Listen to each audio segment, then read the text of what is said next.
The law of attraction is one of the most seductive ideas in self-help, and also one of the most dangerous. You've probably heard this before. Just think positive thoughts and the universe will bring you what you want. But here's the ugly truth.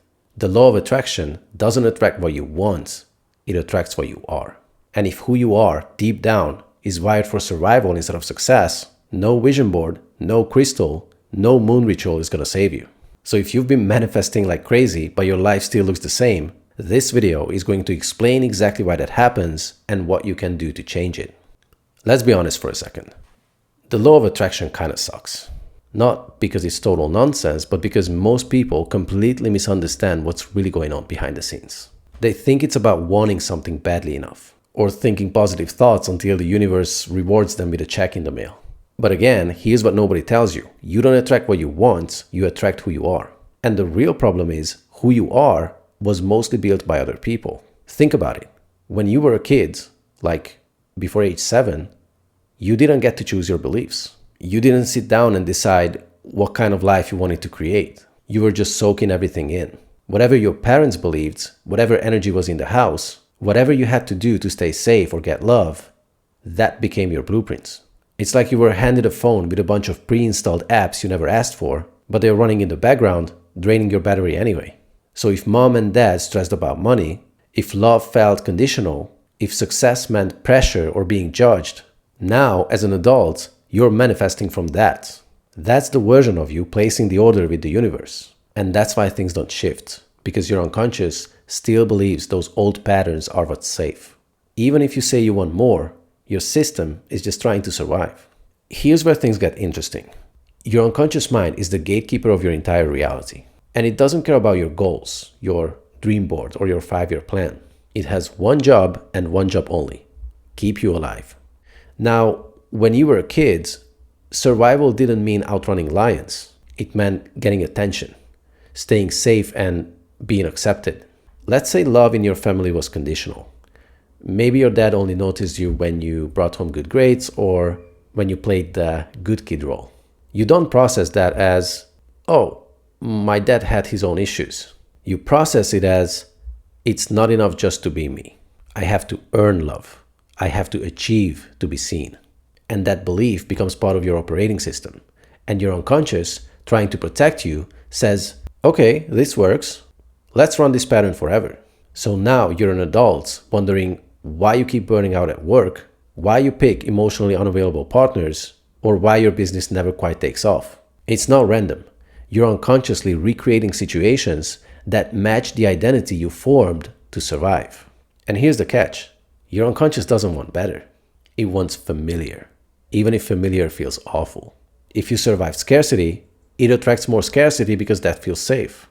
If you survive being ignored, you will keep drawing in people who will overlook you because at least you know how to handle that. That's why people can make 6 figures and still feel broke. They've scaled the income, but they've also scaled the dysfunction. See, the pain doesn't go away. It just gets more expensive. Next, let's talk about one of the sneakiest patterns running your life right now. You have a money thermostat. Most people do. And they have no idea it's even there. Here's how it works. If you start making more money than your system is comfortable with, you will find ways to leak it. Impulse purchases, bad investments, surprise bills. If you dip too low, you will scramble, hustle, maybe even get creative just to get back to your normal. But you never drift too far in either direction. You ever notice that your bank account always ends up floating around the same number, no matter how much you try to save or earn? That's not luck. That's your internal thermostat doing its job. And it's not just money either. Your weight, your energy levels, your relationship dynamics, they all tend to orbit a certain set point. So you're not building your life based on desire. You're living in a feedback loop based on what your unconscious mind has labeled as safe. And it gets even deeper. You're not just dealing with your own beliefs. You're carrying 7 generations of unconscious patterning. That's right. That's not some spiritual fluff. That's epigenetics.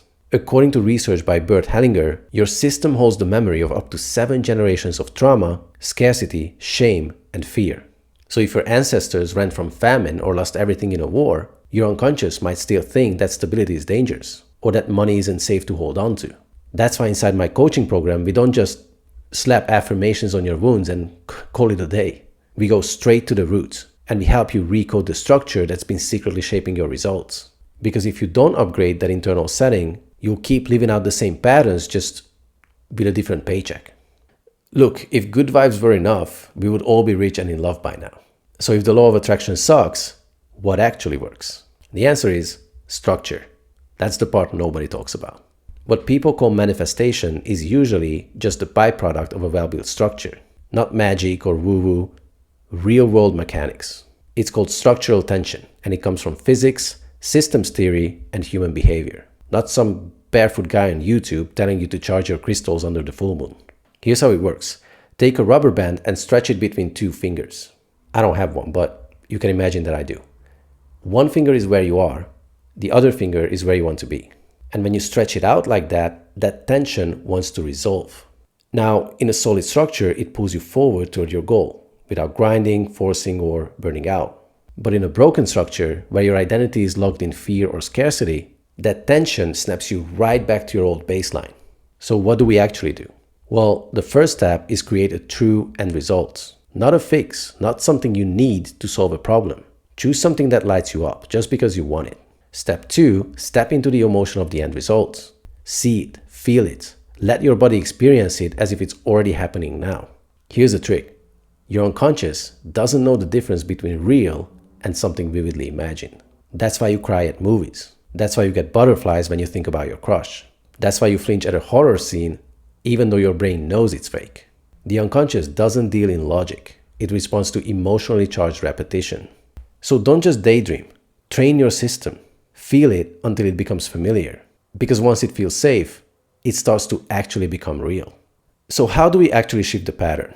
Well, there are 3 main ways, and if you combine them, your entire system starts to recalibrate.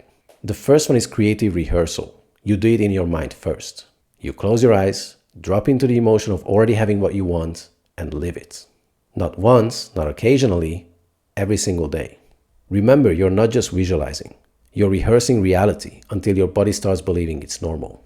Why does this work? Because your unconscious can't tell the difference between a real experience and a vividly imagined one, especially if it's packed with emotion.